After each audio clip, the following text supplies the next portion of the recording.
I'm pleased to welcome you all to this event. My name is Adesola Ro. I manage a consulting firm here, and I worked with CEAS on this project. So it's good to be able to come this far with the project. I will be one of your MCs today. It's been a journey, and I've served as the external project manager and working alongside some dedicated individuals committed to community building. And it's an honor to serve as one of your MCs today. However, I'm not going to be doing it alone this time. I have a co-MC who I would like to pass it on to introduce himself. Over to you, Tokwe. Hi everyone, my name is Tim Tokwe.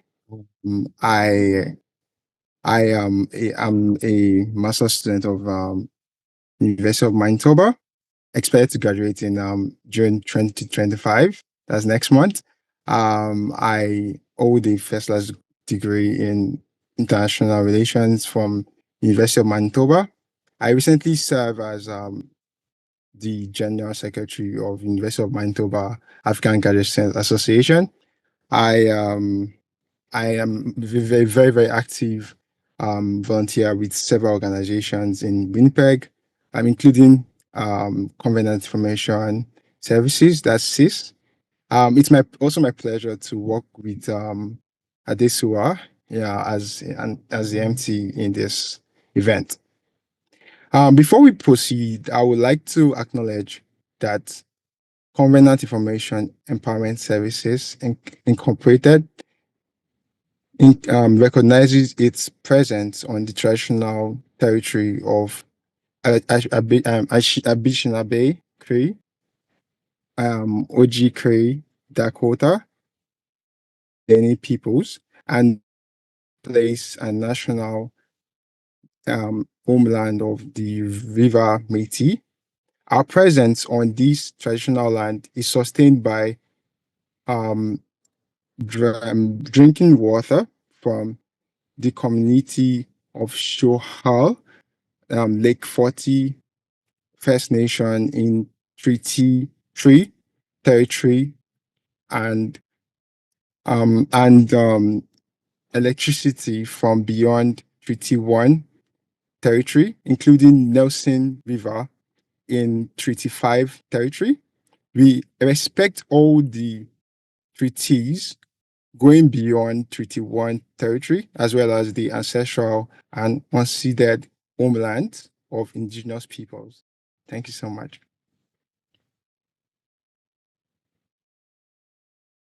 Thank you, Tucker. I would also like to recognize our board members in the House, beginning with our board chairman, Mr. Ademola Atilola, who is unavoidably absent today. Also, just to recognize Pastor Samuel Paul, Dr. Dio Daniel, Elder Peter Vasco, as well as our advisory board members. So, Mr. Enoch Olaoye, Mrs. Omokarede Fasoro, Pastor Antoinette Omo-Sagie. We would also want to recognize some friends of CEAS. So in no particular order, we have Magdalia Jones, Mrs. Frances Williams, Mr. Gbenga Ogunbode, Mr. Abayomi Asade, Pastor Jide George, Pastor Bumi Fayemi, Chimdi, and Oye Chijoke. If we have any representatives from Tropicana Community Services as well, you're very welcome. To all of our volunteers present and absent, we couldn't have pulled this off without you, so thank you everyone for being here today. I'd like to invite everyone. We want to know who's in the house, so depending on how you heard about this event, if you can just put your name and the organization that you represent, if you are from an organization, if you can put it in the chat. Or if you're just an individual who was invited to this event, feel free to also put your name in the chat. I would like to see that going on in the chat. So we know we can get connected with each other through the chat box. Okay, so moving on to the next agenda item. I'm pleased to invite Madam Folusha Atilola, CEAS Executive Director, to give the opening remarks. Over to you. Thank you so much, Adesua.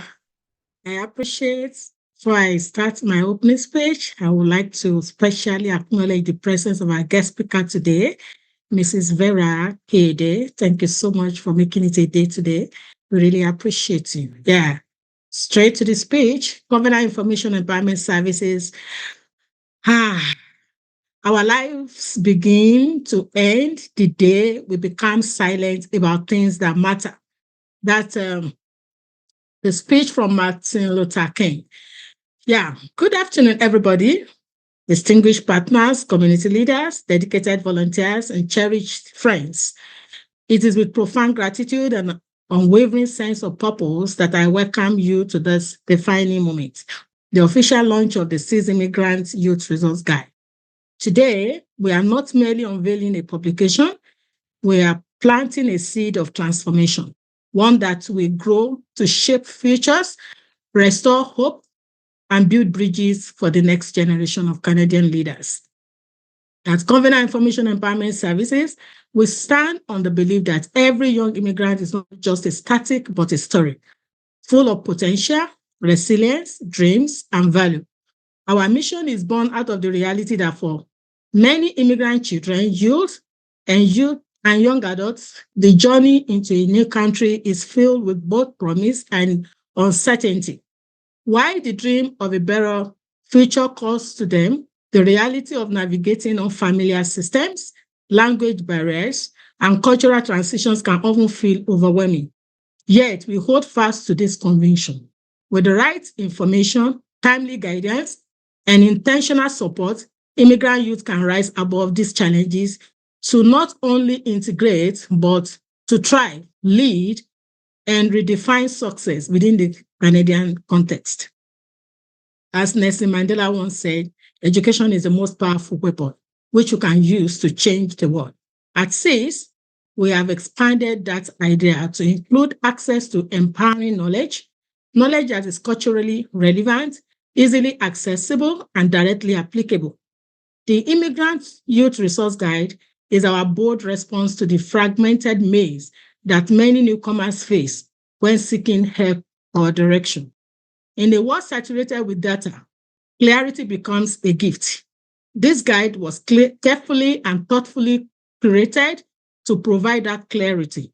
It is a channel that leads to the source and resources that guide from education and employment to mental health, housing, legal services, financial literacy, and community integration. It connects young people and their families with essential real-world resources that speak to their lived experiences. This guide does not stand alone. It is a vital component of our larger ecosystem of impact. Media panels that amplify youth voices, social media campaigns that educate and empowers, mentorship and leadership programs that cultivate confidence, and education workshops that offer practical skills for real-life success. It is through this multi-pronged approach that SIS delivers on its promise to empower immigrant youth one informed step at a time. But as we mark these important milestones, we acknowledge first and foremost God Almighty, whose grace we have got to get this done. We also honor the labor of many hands and hearts. To Tomi Oloke, our gifted and passionate volunteer researcher, thank you for laying a detailed and dependable foundation for this work. To Adesua Ero, our consultant, your insight and professionalism have been invaluable. To our brilliant media team, our committed volunteers, our visionary board members, and the ever-supportive community leaders, your dedication, creativity, and belief in our cause have shaped what we celebrate today. Our sincere appreciation also goes to SBCCI, Tropicana Services. Thank you for your continued support, partnership, and shared vision for a more equitable, informed, and empowered immigrant community. Today, we launch a resource guide that affirms our long-term commitment. SIS is not just here to sell, we are here to stand alongside every immigrant youth, every family, every dreamer looking for a way in. This guide is freely available in print to all our attendees and downloadable on our website at www.cisweb.ca.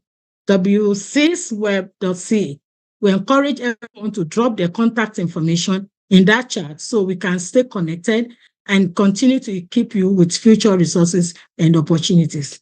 In closing, I leave us with the powerful words of Maya Angelou. Do the best you can until you know better. Then when you know better, do better. This guide is an instrument of knowing better so that our young people can do better, lead better, and become more than they ever imagined. Let us continue this work together. Building, informing, also building confident and informed and empowered generations. Because one immigrant youth who rises will make all to rise. Thank you. And may this launch mark the beginning of even greater stories ahead. Sincerely yours, enjoy your day. Thank you.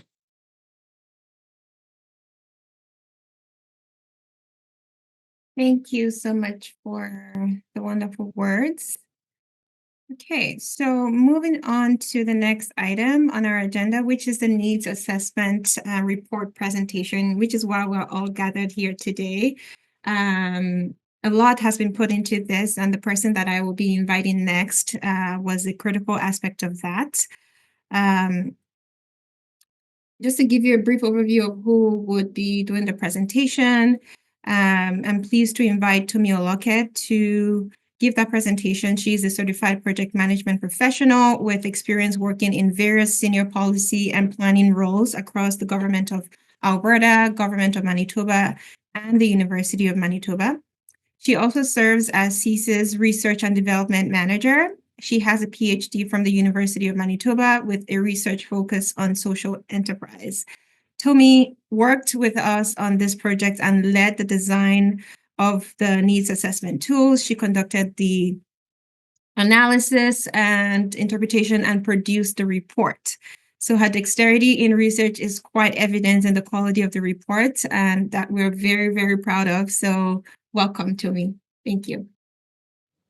Thank you, Azisua. Thank you everyone for being here. My intention is not to bore us with an extensive analysis of the report. I just wanted to very briefly share some important findings from the report, which is a major part of the what we're launching today, right? So I just wanted to give a brief overview to inform our discussions that we will be having just shortly after this presentation. So I intend to just go over a few points that stood out from the findings of our report. So a brief commentary on so a brief commentary on our survey that kind of informed the report. So we conducted a survey with 104 Black immigrant youth across Canada, mainly from Winnipeg, Toronto, and Halifax. And we asked them 29 questions to essentially understand their experiences and needs as immigrants in Canada. This was done between July and November of 2024. And the essential intention of all of that was to, find out the services that they had received and their experiences with those services in order to share them with providers who offered such services so that they can kind of know the areas of needs with this group of immigrant youth and hopefully tailor their services better. And so the people who completed this survey, in terms of a little bit of their demographic information, so we have it was mostly an even split in terms of gender. So we had almost half of them were male and the other half were female. We had a lot of Nigerians complete the survey. I think about 84% of them, which is a little bit of an overrepresentation of Nigerians in that survey, but mostly because right now that's the group that CIS largely serves, but also because Nigerians are overrepresented when you look at the number of Africans African-born immigrants in Canada, like Nigeria still remain the largest group of people. So it kind of follows that we did have a bit more Nigerians in completing the survey. In terms of age, we had a lot of youth between 15 and 24 completed as well. So that was about 61% of them. And also, a lot of our people who completed surveys were new to Canada, meaning that they've been in Canada for less than 5 years. Over 70% of them were employed. About half of them were employed on part-time, while the other half were full-time. And then about 20% of them were seeking employment. And then finally, in terms of housing, almost 60% of them rent, while a large percent of them also live with family, which is as to be expected for people who are in that age range. And so that's just a little bit of the background of those who completed the survey that kind of informed our needs assessment report and much of what we're going to be talking about here today.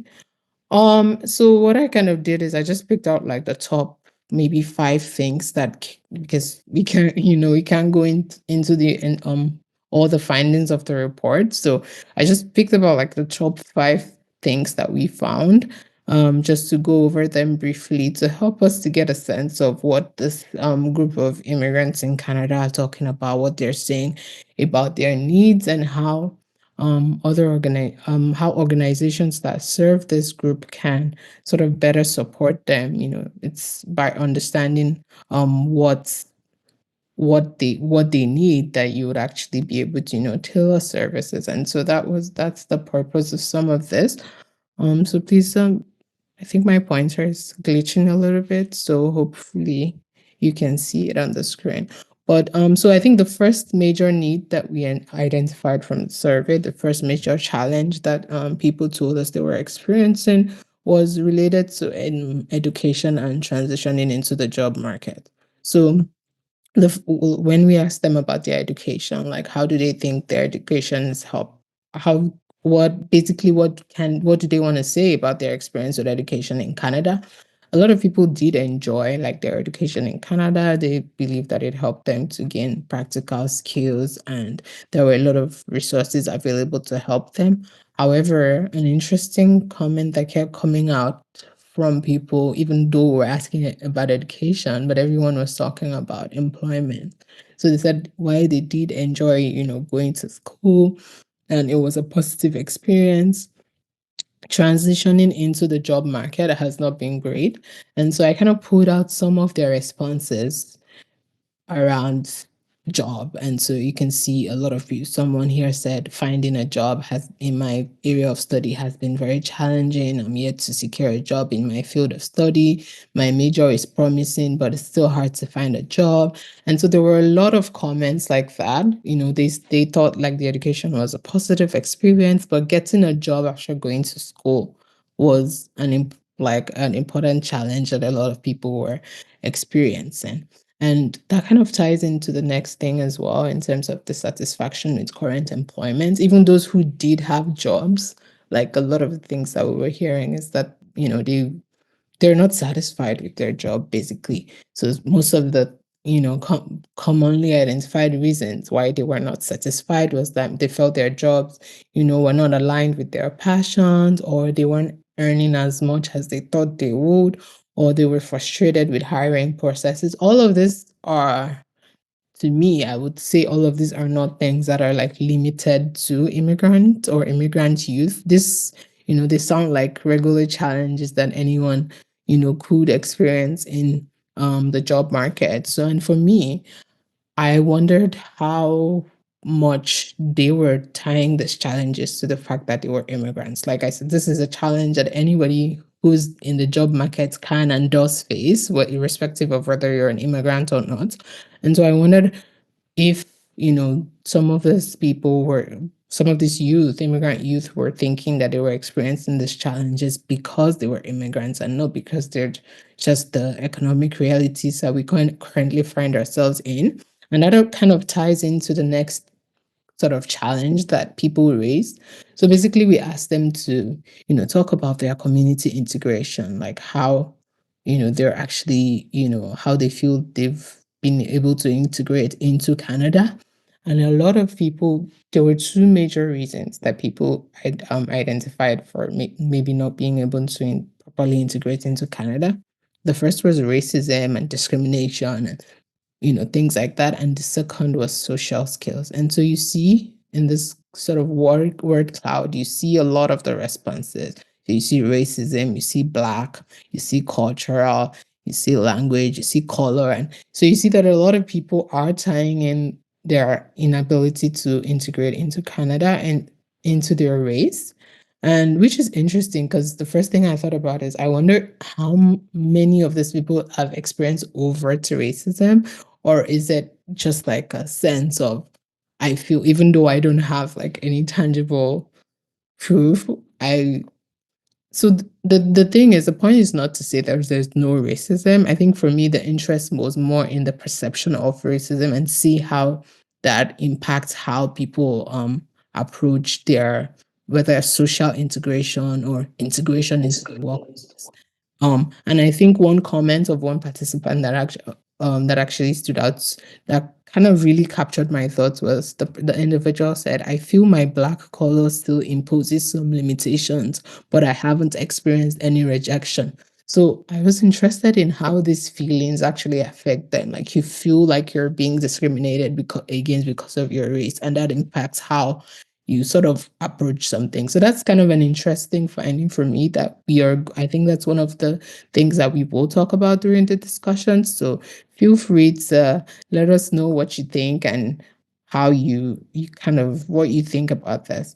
And the other major challenge to community integration that our participants or people who completed the survey identified was a lack of social skills in the sense of like not knowing how to go out there and relate with people and be the one to take the first best step. Maybe largely because people are, they're introverts and they don't know how to go out there and actually meet people and make connections.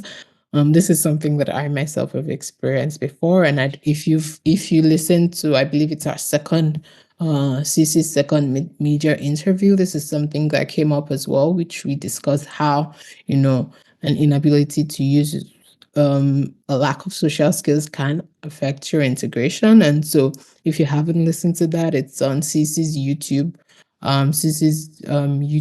channel. You should check that out. It's a pretty interesting discussion. So I'm just gonna move on to the next one, and we're getting to the end here. Another major finding that we got from the survey was that immigrant youth would like to see more social programs. And so a word that a lot of them used was fun. Like they want to see more fun programs from organizations that serve them, to be able to meet people in a less I guess in a less serious setting. So maybe something like a movie viewing or sports events, back picnics and barbecues and things like that. I know that already exists in the community as well, but I guess, they want a bit more of that. But they also wanted more informational programs as well, which I know a lot of our community organizations are doing. So information on employment, financial education, language classes, skills acquisition, and so on. And then in terms of, so we kind of picked different areas, and so that's why at the beginning I talked about housing, I talked about health, and all of that. So we kind of asked them specific questions of, okay, what are your top challenges in different areas? So in terms of health, they talked about how extended wait times was a big challenge, as well as a lack of access to health insurance, which is kind of a challenge for, I would say, everyone, especially the wait times in hospitals. And then in terms of housing as well, just talk about the high cost of housing as being a major challenge, which again, I suppose is relatable for everyone.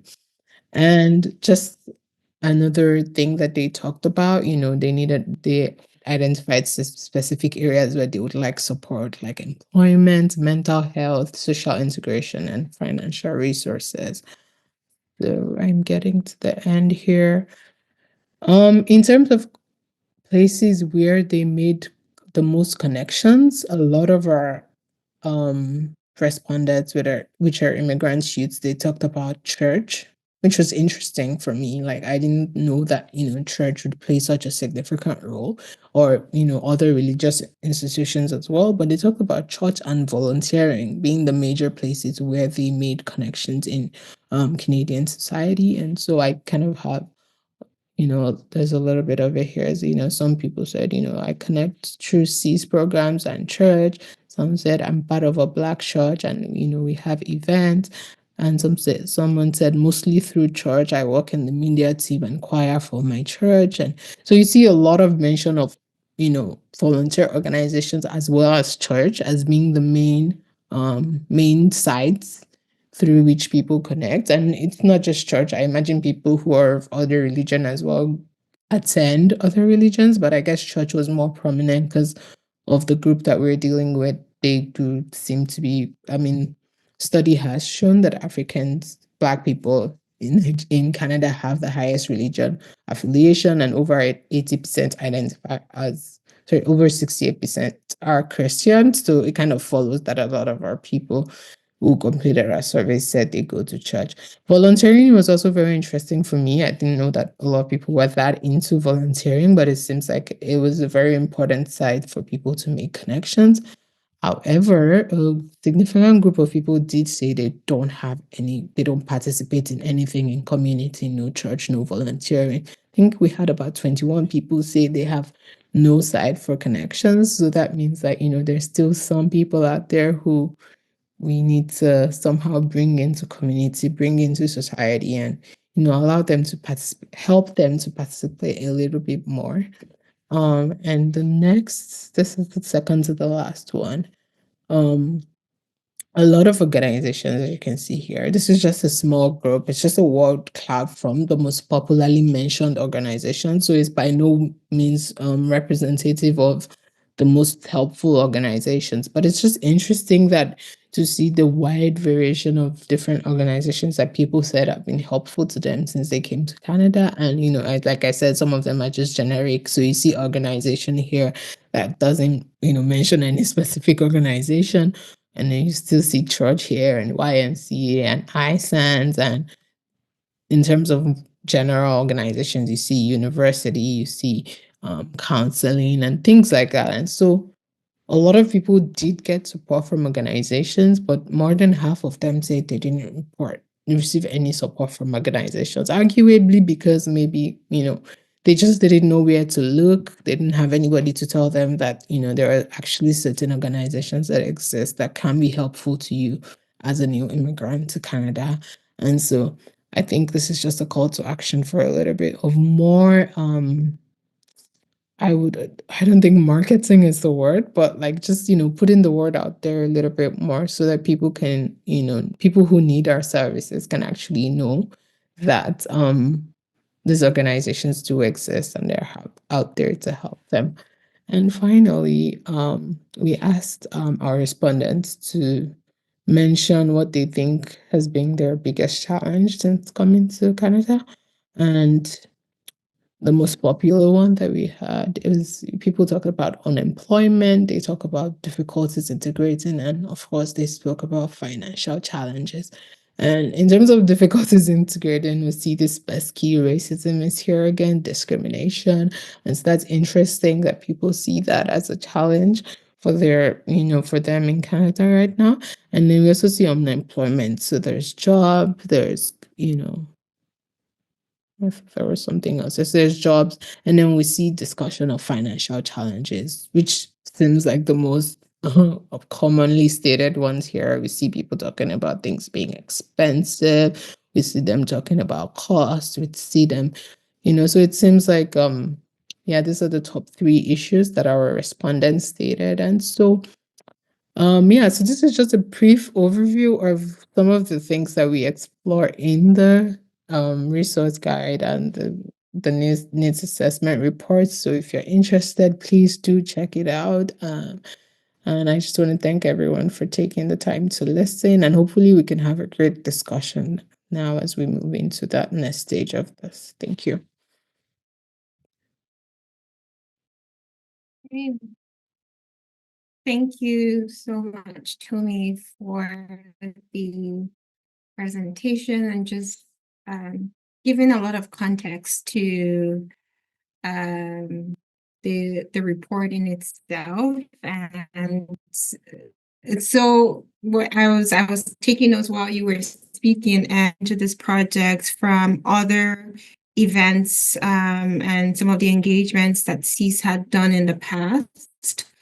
One of the theories we wanted to test was the feedback that we received from participants at some of these events, which was a reoccurring theme around lack of awareness, right? So we know that there is so many services, there's so much support that exists in various facets and scope across the country. However, you don't know what you don't know, right? So how do you even start to search and find support when you don't even know how to go about it, right? And this resource guide is filling two gaps. One, it's helping us see that, yes, there is a gap for newcomers who are coming into a new country and are trying to navigate a new system.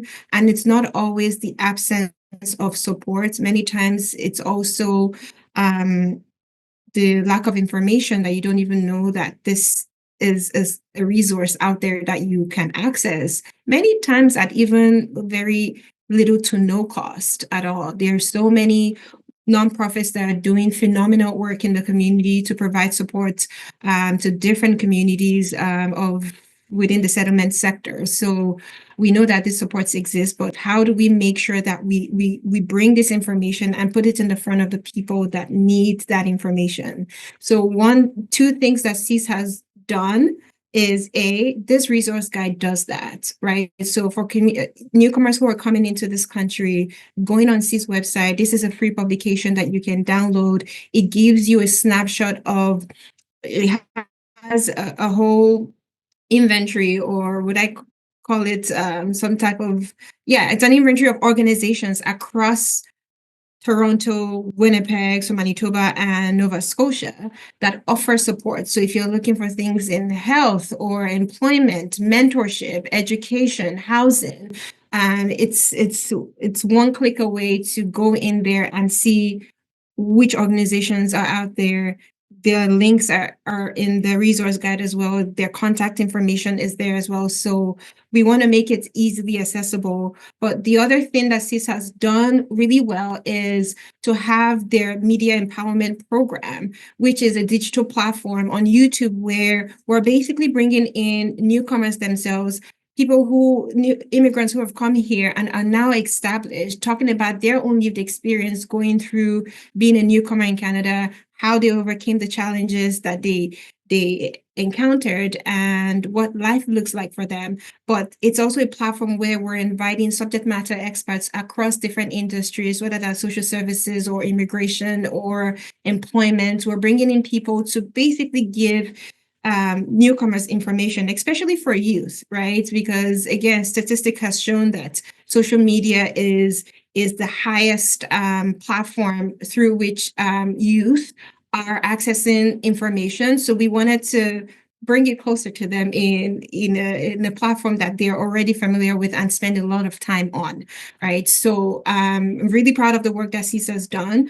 However, as we move into the next stage of this event, we want to hear from you as well. So we've prepared two specific questions. We're going to be having two breakout rooms, and I'm going to read out the questions in a bit, and you will have a moderator in those rooms as well. But we want to hear from you as well in terms of what it's like for you, if you're from a service provider perspective, if you're here representing an organization, if you're an individual who has a lived experience, is an immigrant, a newcomer to Canada. We want to hear from you as well, because this is how we build community to be able to help the next generation of people who are coming here, so that we are creating better systems for them to serve as an anchor for them when they do come to this country and not feel as left out. I came here as a newcomer over a decade ago as well, and it's been a journey, but it's been a journey of ups and downs, but a really positive one all in all.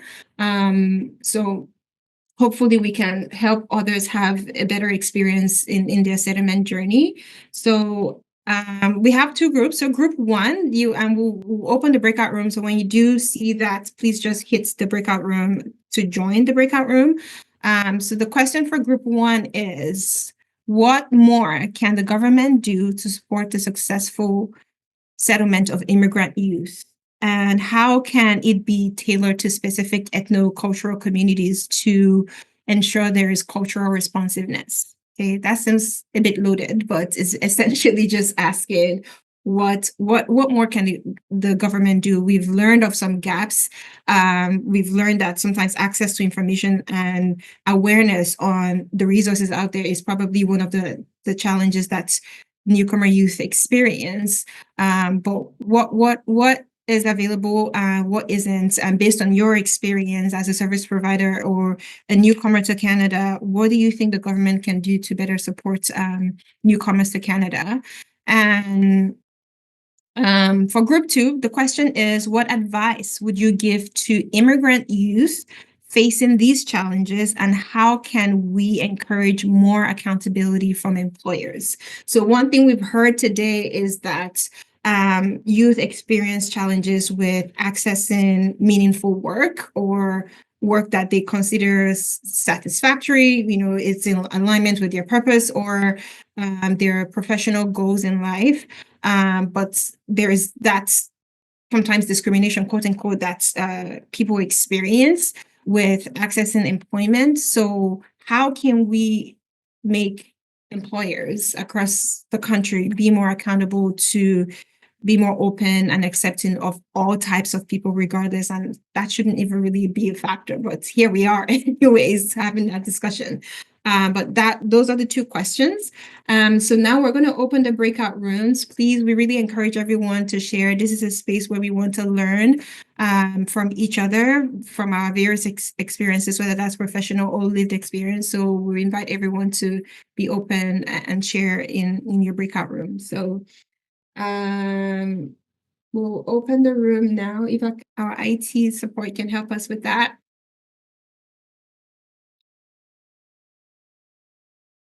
Okay, so I will be joining group one, and Taka will be joining group two. Awareness, like we talked about, social media, possibly having more social media postings about what the government does or what kind of services the government offers, because right now it's only when you go into the IRCC website that you can find some of this information. But if the social media pages were much more engaging for youth, I believe that would be helpful. For example, Stats can, their social media engagement is quite unique in the sense of they make it trendy to youth. Memes and trends. For example, when Taylor Swift was having her tour in Vancouver and Toronto, they made posts related to that scan, but like Taylor Swift theme. So from the comments, you could see a lot of youth engagement. So I think use of social media is one thing the government can do more. Thanks for sharing. I think that's a good idea. As well, I think because I worked with youth for 5 years, and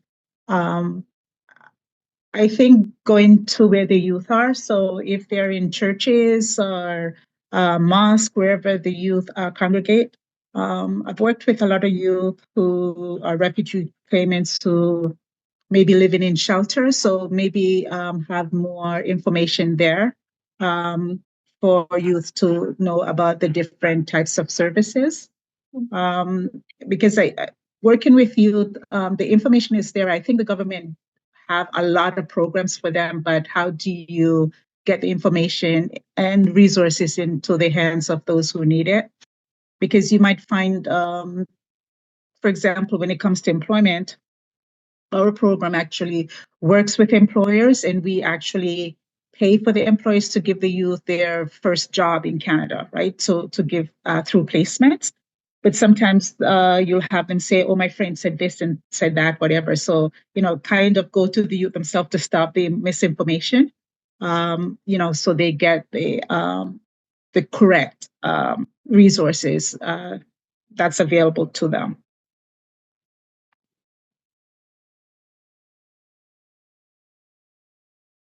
Thank you so much. My name is Vera. I'll quickly just add. I think for me, Chidema, you spoke well, and the last speaker you spoke well. That's very relevant. Getting the information to where the youth are. The other thing I was just thinking about, when this question came up was at the point of entry. I remember I've been here close to 20 years, and I think I remember when we came in, there is a booklet we were given, or a pamphlet, right? We didn't have a lot of resources as we do now that stated, key relevance, the start was there, and all that based on where we're going to. So if it says that the first place was Toronto, they're like, okay, Winnipeg, if you get to Winnipeg, this is it was just a pamphlet, right? I can still just remember having to open to say, this is where you can go to for help, right? If you need more information and all that. I'm not sure if the government still do that. Sorry, I'm not very in touch with that. And if they don't, they can have, they know the year, they know the students when they are coming in because they have to fill relevant documentation at the point of entry. If they can still give them those pamphlets and those with stated key relevant places, addresses, email, phone numbers of where to contact help. That will be a good start. And I think the government can continue to do that. I know we are all running away from print media, but the place of a print media cannot. I understand what the social media, but print media again is very, very important. I remember I still had mine for a long time. I was given to people, right? Oh, you want this? I have that thing that I was given. This is where I got this and all that. That is my suggestion, if the government can go back to that. Thank you for sharing, Vera. It just reminded me because during the pandemic, while I still worked in higher education, one of the things that I know, I think it was Quebec who rolled that out. The institutions actually came together to put together some type of package to basically just give their students sort of a, for lack of a better word, similar to like having that pamphlet of this is what you need to know, not just COVID related information, because there was a saturation of that. Everywhere you went, you saw COVID-19 related stuff, but more so from a settlement perspective of you're here, especially, coming out of the lockdown, there were so many businesses that shut down. Their methods of operation had also changed where not many offices were open, but how to still be able to access services online. But institutions came together to put that package together. And I think that's something that even other provinces, now that we post-pandemic, are now looking to explore because, again, the international immigration landscape is changing a lot. And so there is a lot of work that we're also trying to do to support students as they arrive. So I think I love that idea of having something that students or newcomers, not necessarily students, can pick up at the airport. And, since that is their point of entry, that is the best place to catch them and say, you might not need it right now, but I promise you, once you get more settled and you're trying to figure out where to go, you would remember this pamphlet because it's literally your roadmap of where to access what you need. But one thing I wanted to add is, in addition to social media, for example, I think simplifying the language, there's a lot of jargon of government lingo that they use with their policies and all of that. That's, interpreting it as well and interpreting it correctly is also important. So however medium that we're using to transmit this information is just making sure that that language is broken down and stripped down to, simplified language. So it's not loaded with a lot of jargon that is still very confusing depending on who's reading the information. Thank you. That's all I have to say. Magdalia, I see that your hand is raised up. Oh, yes, thank you. Thank Yeah. you so much. I'm Migdalia Jones. I'm calling in from Toronto. I my observation about the services for youth, especially newcomer youth, it goes a long way because when we look at the age that is considered youth, the bracket is wide. From 15 to 29, 30 years old is what we consider as youth. A 15-year-old needs perhaps is not the same as a 25, 30-year-old youth. So I believe the idea of supporting newcomer youth should come from they are in high school, which are our school, because we would have youth, newcomer youth starting from school age up to they are in work and adulthood, which is around 30. So and the other thing that came to mind is that the intersection of the different things that a youth might be facing, perhaps one community of youth is not reflective of those needs into another community. So all of this have to be considered. I think most of the times youth, especially in high school, they are forgotten. For some reason, the government supports, they are focused on what the school board can provide them, and not necessarily the school boards are open because they think all youth are Canadian youth or they have been living in the country for many years. And I feel like most of the youth in school years are forgotten of their needs that they might be facing as newcomer youth. So I think the government should have in place situations and supports from high school and then go trickling it down into the other youth, depending on how newcomer and the age that they arrive to the country, the other need. And I think more or less into the 20, 25, 30-year-old, there are supports more or less available.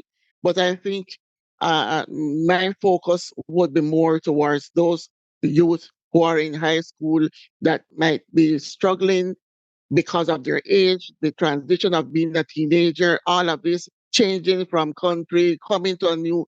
I think that support supposed to be focused at this moment towards those youth who are in high school.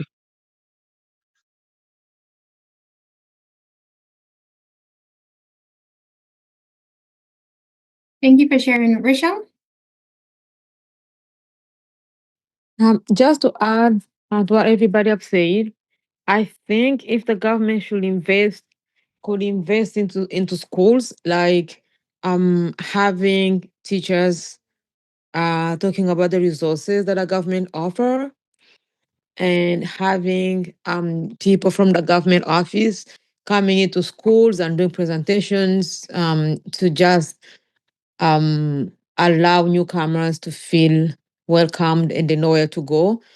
It's not like it should not be like just once in a while, but it should be like a routine where the government officials will come into schools and have those presentations and ask students to go if they need any help and where should they go, whom can they meet and where can I get help. So having more government officials into schools and giving teachers resources that they could also talk about in class. Like it could be like the beginning of the class. If you are a newcomer to Canada, you should go to this place. You don't have to, but these are the resources. So I think that should be a great idea. Thank you. Thank you for sharing, Rachel. Any other thoughts?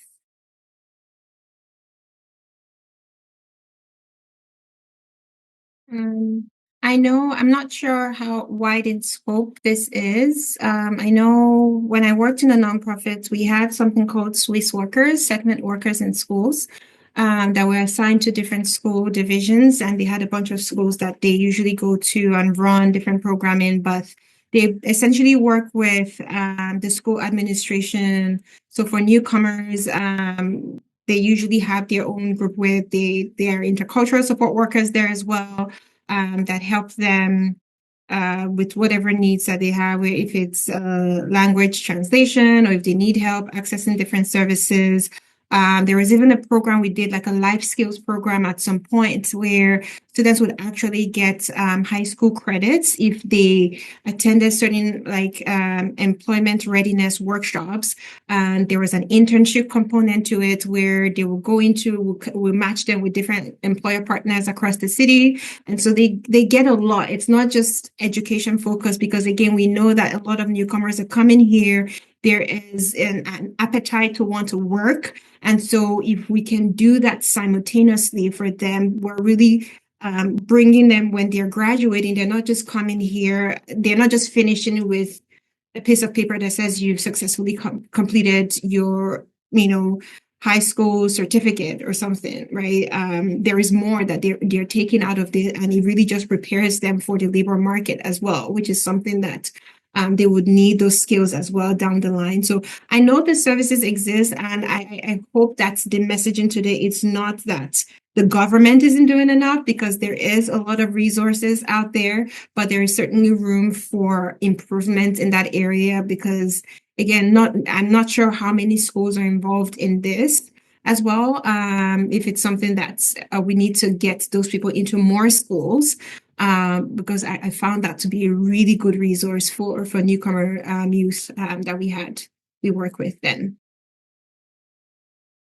But sorry. So schools and libraries do coordinate when it comes to immigrants, and not just immigrants, youth in general, because that's where we get most of our referrals from. And we do organizations such as Access Employment, YMCA, COSTI, and all of those that have a component of settlement agencies as well. We do work with the library, and we do work with some high schools as well. So again, we're trying to get the information out as much as possible. But I guess the question is, how do we access the youth? How do we get to them? So maybe that's the missing component. Yeah, I really like what we talked about here. It's like we already know where they hang out.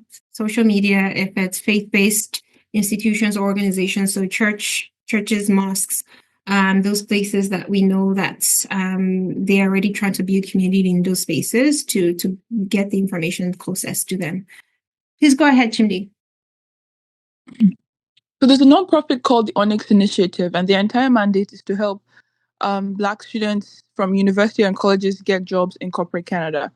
So they accept people as scholars and train them, job readiness. They have connections with employers to get, Black Canadian youth into good jobs so they're well employed after they graduate. One thing they do is they work closely with clubs where the students are.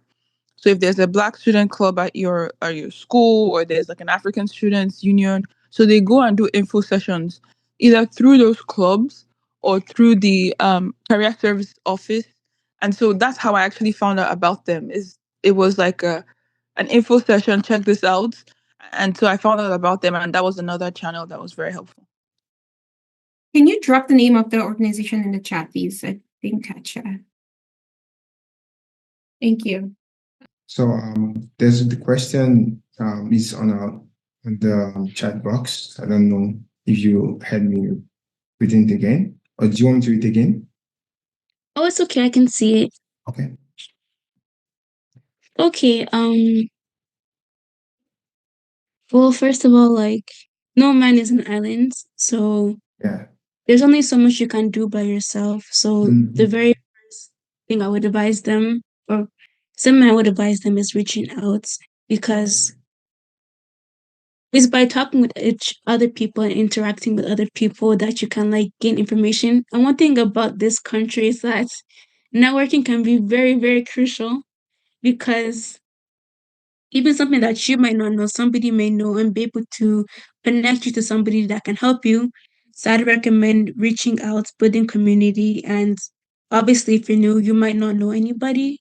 So that means that as an organization, CIS or other community leaders needs to be in positions where they're getting access to newcomers as well. So maybe universities or churches or other organizations or whatnot, and how we can encourage more accountability from employers, awareness. If you notice something that's wrong in your organization, something that makes you uncomfortable, speaking out, So yeah.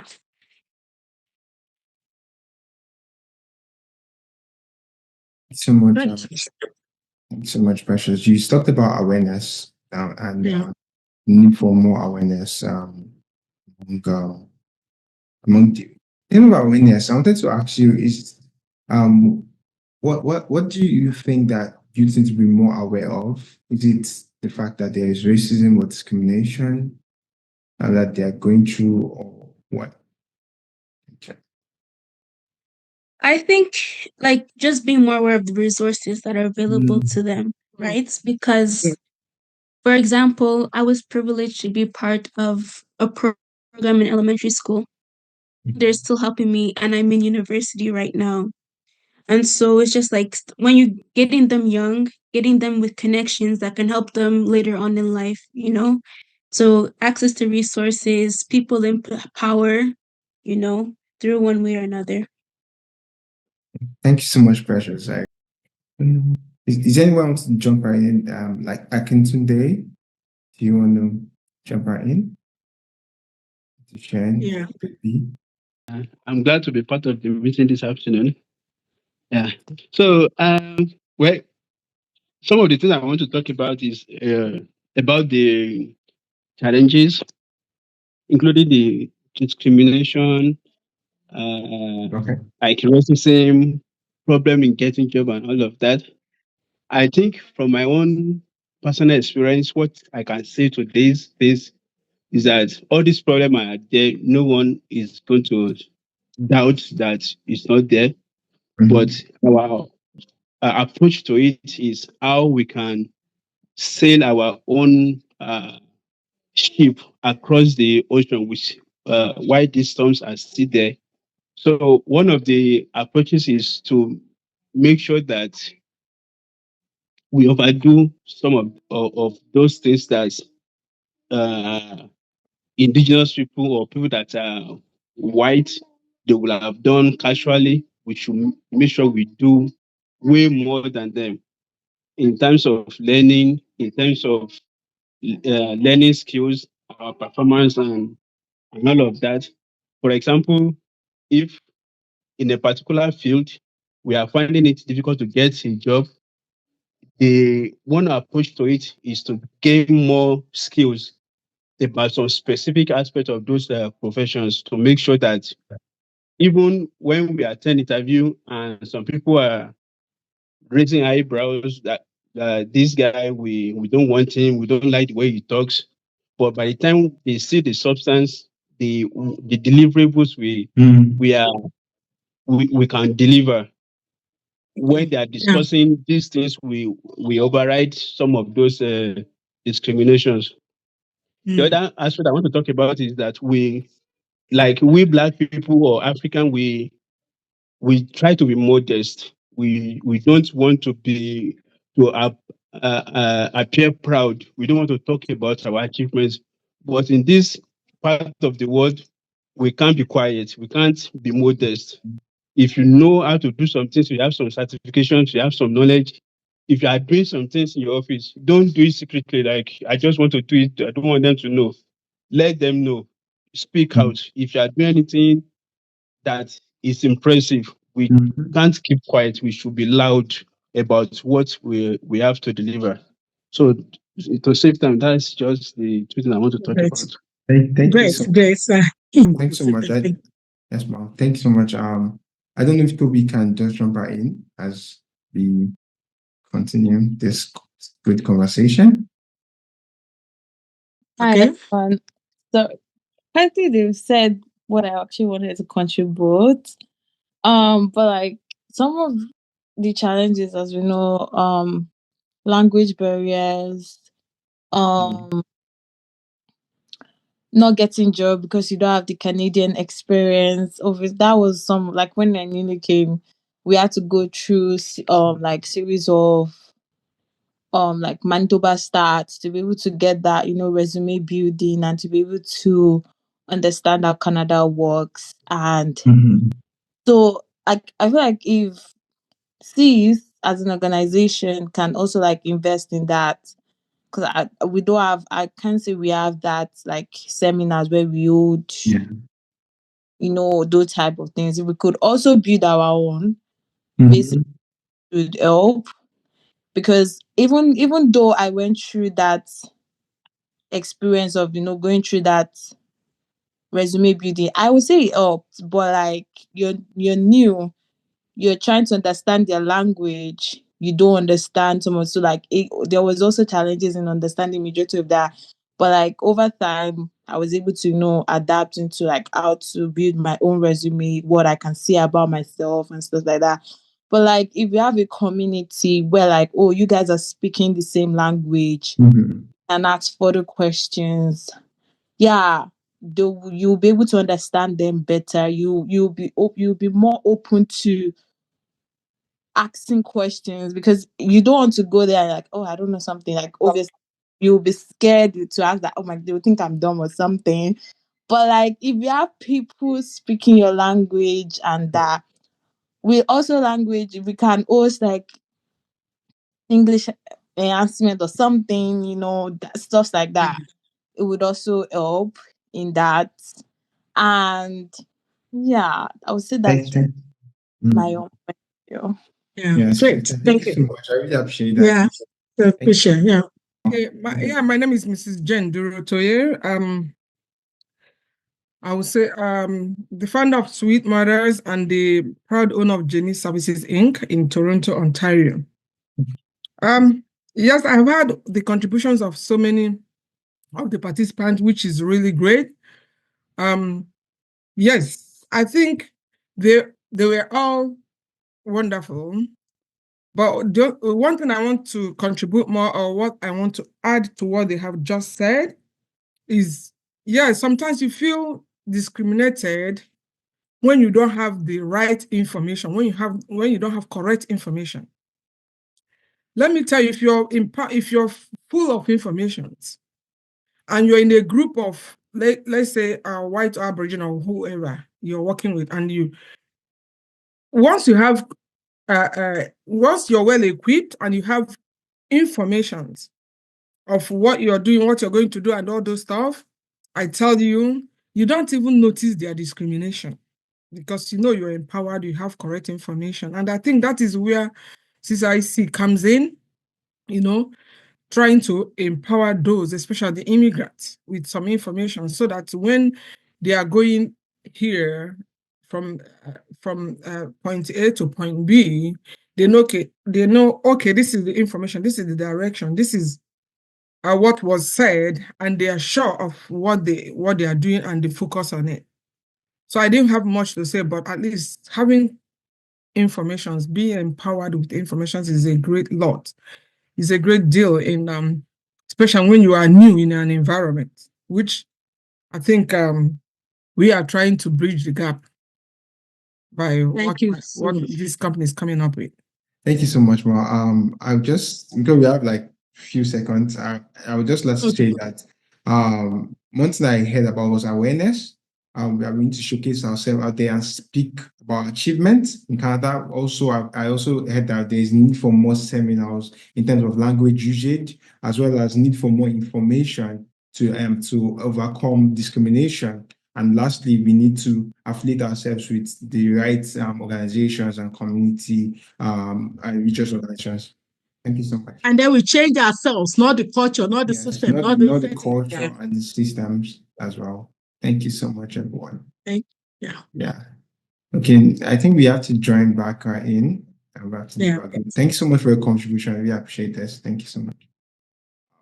So I think we've all discussed about different things from various groups, and there are so many insightful things that people have shared. So I'm just going to be calling different groups. That's group one, starting from group one to share. So anybody from group one can share just a debrief on what we have shared, so we can all learn from what we have been sharing so far.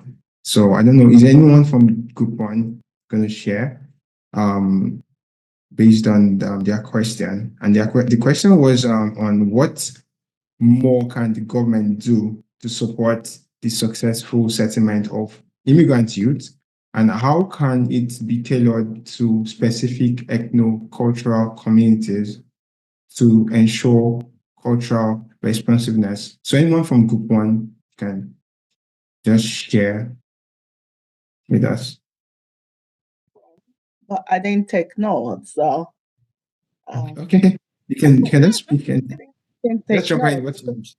Yeah, we talked about the government reaching out um to the youth, especially students in the areas where they are, like in the schools and social media. Somebody did mention at the time that Taylor Swift was coming, was in Service Canada. They had their stuff, and youth were responding to that. They can post, some of those programs there.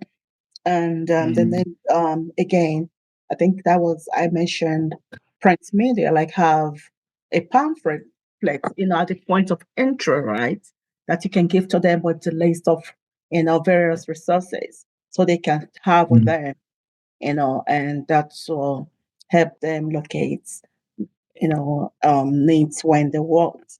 And somebody mentioned in our group about having to also know that youth start from 15, for government to have programs to take care of that class of youth, that since neglected in the course of programs. Then we talked about there are various resources, right, for the youth.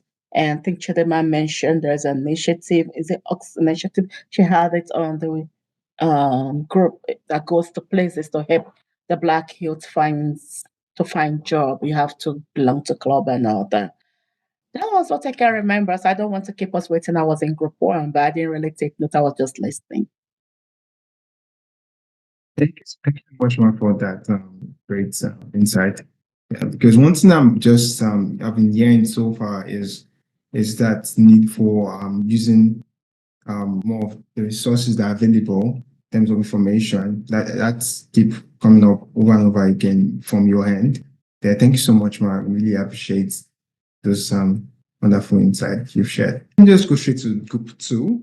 And Group 2's question was, what advice would you give to immigrant youth facing these challenges? So I guess the challenges comes back to our resource guide, which was talking about discrimination, challenges of getting a job, issues of cost of living, and racism as well. So what advice would you give to immigrant youth facing these challenges? And also, how can we encourage more accountability from employers? So I don't know, anyone from Group 2 can share more on this as we discussed in the group. So anyone from Group 2? Okay, I think I'll just jump right in because I was also in Group 2 and I took some notes. Firstly, one thing that people talked about was awareness, the need for more awareness about different information resources.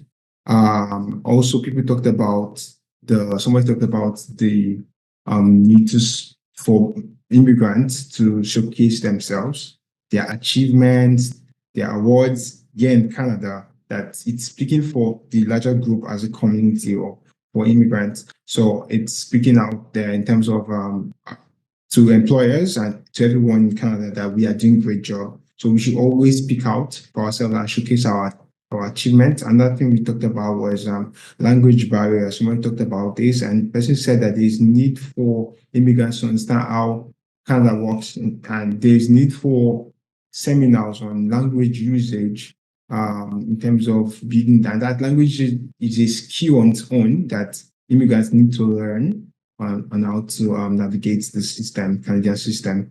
Another thing that another person talked about was that most immigrants are faced with lack of information, and that's what makes most of immigrants to go through issue of racism. That when you don't have more information, you continually experience the issue of discrimination here and there from employers and from different people in the system. So the person emphasized more on the need for more information and equip yourself with more information so that you won't feel like an alien in the system. And that thing that another person talked about, which was the last thing, was there's a need for immigrants to get used to change themselves. Person used that word, to change themselves, in terms of to change ourselves. That we all should change ourselves, and we should ask for more questions. We should also affiliate ourselves with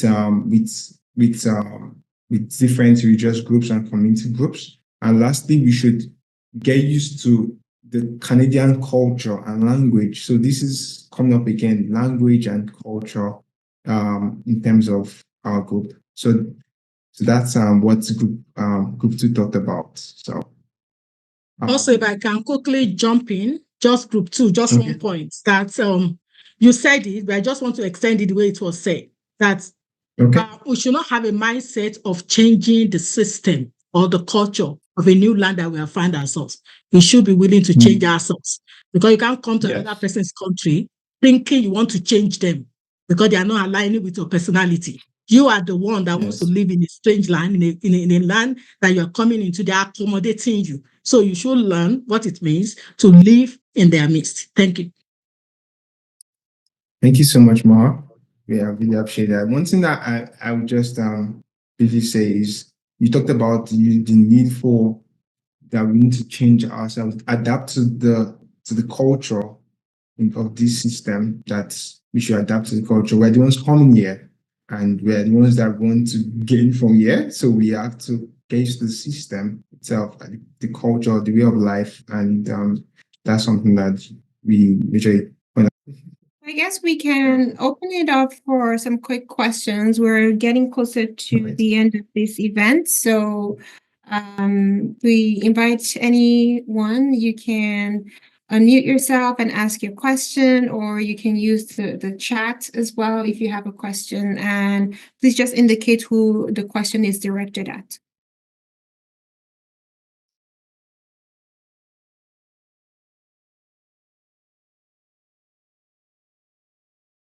If you don't have a question, or you have a comment, that's okay as well. Feel free to share if you have a question. I have a quick question. Okay. Where will we be able to access these resources so that we are able to share with other youth? And with all of these, like the research that we all put together, will the government be able to, what are the odds of the government being able to have some changes or some accommodations for youth based on this funding? Is that clear enough? Yes, who do you want to answer that question? I think she's frozen. Can you guys hear me? We can now. We can hear you now. Oh, okay. Rachel, I heard your question. I was asking, who do you want to answer the question? Who are you directing your question at? To you, Okay. putting you on the spot, Okay. if you don't Okay. mind. No, I don't mind at all. A couple things. I'm not sure if everyone has access to the resource guide, but I'm just putting a link to it on the website.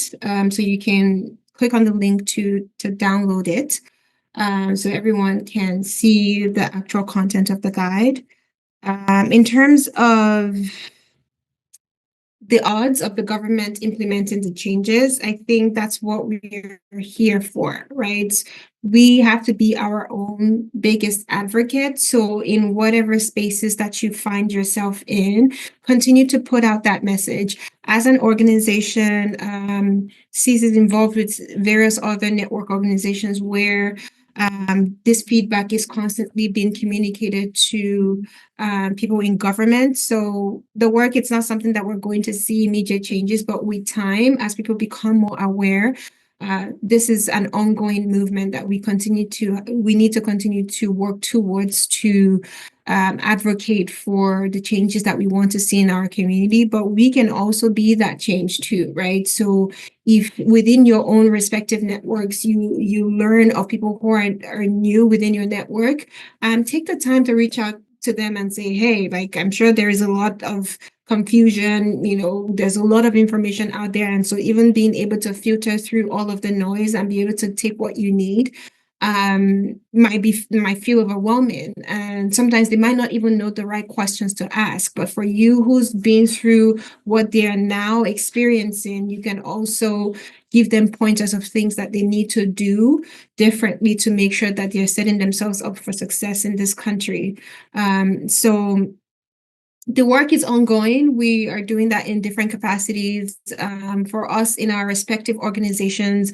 Something that I personally do as someone who employs other people is to make sure that, I am looking out for that next person out there, that if I look at your resume and I see that, okay, this person seems like a newbie to Canada, there's not a lot of Canadian experience there. It's not a limitation, right? So still giving that person the chance and giving them a shot to be invited to the interview and then be able to speak for themselves. That's what we can do. So that's how we can also challenge our own workplaces, right? If you are in positions where you have the ability to make decisions that directly impacts the next person, then we need to be looking out for each other as well, right? So for organizations, what does EDI look like in your respective organizations? Perhaps you want to continue to put your voice in there to make sure that we are advocating for the things that you feel like are not properly represented in your organization from an intercultural lens, and we shine a light to those things. I hope I've been able to answer your question, Rachel.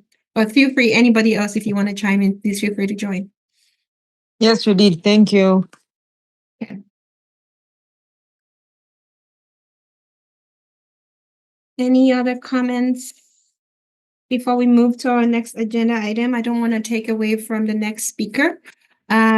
So in the interest of time, I'm going to thank everybody for being here, for participating so far, contributing your thoughts, your feedback, whether through the breakout room sessions or in the main room. Now I would like to welcome Mrs. Vera Obehi Kayede to give her special remarks. Just to give everyone a brief overview of who she is, Vera is a chartered accountant and a supply chain professional. She also serves as the president of the Nigerian Association of Manitoba, NAMI, and also serves as a young adult pastor in a local church, dedicating her time and energy to nurturing the next generation in the Lord's way. Without further ado, welcome, Mrs. Vera. Thank you so much. Thank you. Thank you. I want to first of all salute the conveyor of this, my dear sister, Pastor Mrs. Atilola. Thank you so much. I went through because I asked I want to take our time. I asked for the copy. So I just want to say, and honestly, I went through, like I have this, I have removed the pages. This is very important, time in our space as for the youth and also especially for the immigrant youths. We know that a lot have changed in the landscape of Canada compared to maybe a few years back. Almost 2 decades that I've been in Canada, a lot have changed. And we need this information. I don't want to, go back, talk about some of the background. Thank Ms. Tommy has done that, and thank you. So I'm not going to all that. I want to really point us to this book, the importance of this research. This is what we were talking about in our group, the need for us to have pointers to tell us where to go. And some of the reasons why some of us, the youths, we've not been getting help is one, we don't know what to do, we don't know where to go, and we're not even willing to leave our comfort. I kind of have myself prepared, but again, I want to talk according to I like to be a dynamic speaker. Yes, I do my notes, but most time I just talk based on situations. And my mother and my sister mentioned we have to change our ways.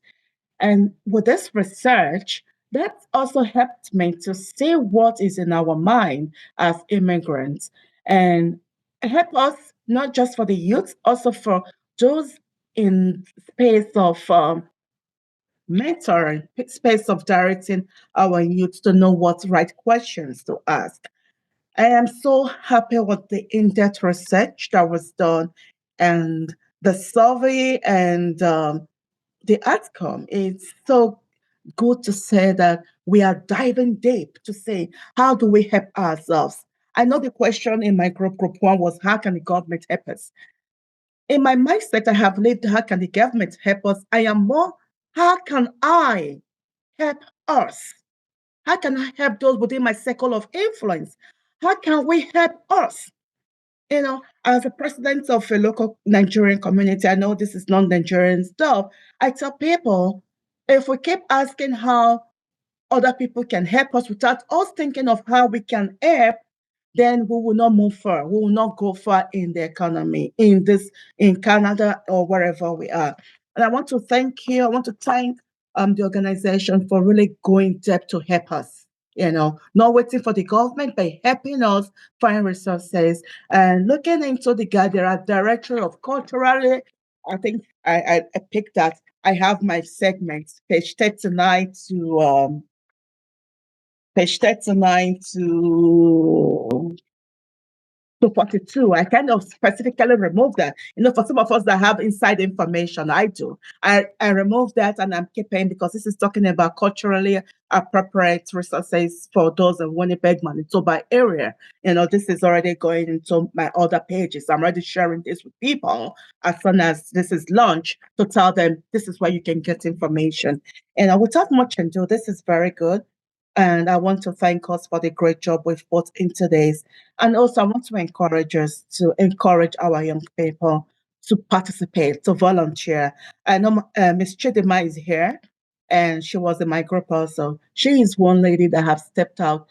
She is not like a normal youth of today. Step out, volunteer. Let's associate. Let's encourage our young ones to associate with the older folks. They don't want to talk to the older folks, right? They don't want to have anything to do with us. We have a lot of wisdom to pass on. And I just pray that the good Lord will continue to bless each one involved in this project. And this, for sure, this research, this information is going places. And this is just the beginning. This is just the beginning. I know the next time is going to be bigger, it's going to be broader, and we're going to break things down into, more smaller areas. And the next time I want to say, how can we, the youth, right, step in to help each other, right? Social media work and the youth are very connected. So they know how to reach themselves better than I reaching them. Thank you so much. I appreciate all you're doing for our Black community. And I pray that this work will last long, and especially these days, this long way we are daters. It will be here even after in many generations. Thank you so much. Thank you. Yeah. Thank you so much, Ma. Thank you so much, Ma. I really appreciate those words of encouragement and advice. Thank you so much. We are going towards the end of this program. Before we end, I would like to share what someone said on the group chat, which was Chidima. Chidima said that the University of Manitoba has an extracurricular record that can be used to showcase skills learned from volunteering and outside class activities to demonstrate experiential learning. And so this can help youth as they apply for jobs. So this is a very, very good information for most youths. And this is also what our president of Nigeria Association was saying, that we need to volunteer more and more and more to showcase our skills, someone said to showcase our achievements in Canada, and that's so important. And this is something that we really appreciate you, Ma, for this. And in this light, thank you so much, Chidima, for this information. That's what we do here. Is we share information so that we can all benefit from it. Thank you so much. We are going to be rounding up right now. I would love to thank everyone for your patient so far. To close us on a high note, please please join me in welcoming join me in welcoming someone very important to us. Her name is sorry, permit me for this. And her name is Mindalia Jones. She's one of our long-time friend in CIS. She works with Tropicana Community Services, which is another organization that supports CIS as well in this great work we are doing. So I would love to invite you, Mrs. Jones, to have a closing remark. Thank you. Sorry, just Hi, a good afternoon. point of correction here, Migdalia, before you come along. I apologize. We recognize that you're no longer with Tropicana Community Services, but you've been a long-time friend of CIS. And thank you for being involved so far and being here today. So I just wanted to put that out there before you go ahead. Thank you.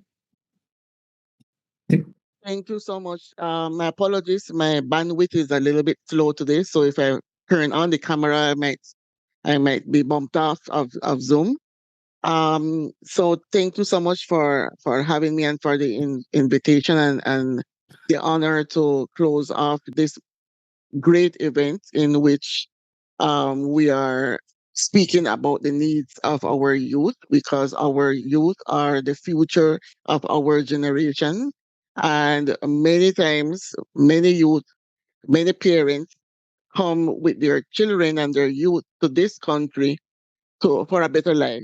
And we are hoping that that better life includes all the support that is available to give them the opportunities that we are looking forward for them in this great country.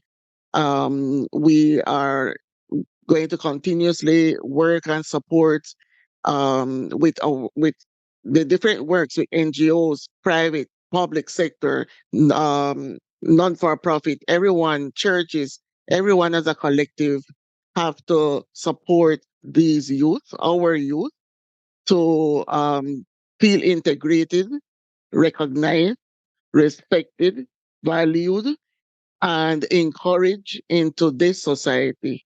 It is a great work that you are doing, and I really, really appreciate all the support that you are providing to youth, particularly to Black youth, because we know for a fact, and this is not because we are from the Black community, we know Black youth are the ones that most of the times are the ones that mostly forgotten. So this work is very much needed in order to bring awareness of what our youth need. We have to support them. They are going through a lot. As a society, in the world in general, youth are facing a lot of tribulations. Many things might affect youth. Self-esteem, social media, all sorts of things are bombarding our youth. So having this support and this initiative that is coming from your organization is something that we have to support and recognize. I'm calling in from Toronto. Nevertheless, we are facing the same thing here in Toronto. So I'm so proud of the work that you have been doing, and I know this is a long time to come and many things will happen to change and to improve. But step by step, we would see success. And I wish you all the best and thank you so much for all the mothers who are on the call. Happy Mother's Day tomorrow. And I always, before I say anything, I always make a joke because in my native country, I'm from Panama, Central America. Mother's Day is a national holiday, is in December, because we know mothers are the rock of our homes. But back here, it's not a national holiday, obviously. But I always make fun and say, well, in my country, Mother's Day is a national holiday. But yeah, so I wish all the best to the mothers and those who are a mother figure. Not necessarily you have to birth a child to be a mother for that child. So wishing you all the best and continue success in your endeavors. Thank you. Thank you so much, Migdalia. That brings us to the end of this event. Thank you to everyone. I don't know if my audio is working well, but thanks to everyone for being here, for being such engaged attendees. I've learned so much from everyone today, and I hope that we can take this spirit out there into our respective work within our circle of friends network, in continuing to advocate for newcomers, for immigrants, for youth out there in the work that we do. Wish everyone a good rest of your day, and yeah, take care of yourself, everyone. Thank you. Have a good weekend, Thank you to our everyone. volunteers. So much. Thank you. Happy Mother's Have a good Day, one. guys. Thank you. Happy Mother's Thank you so much. Thank you. Thank you. Happy Mother's Day. Yeah. Thank you. Thank you, everyone. Bye. Happy Mother's Day. Thank you. Take care. Take care.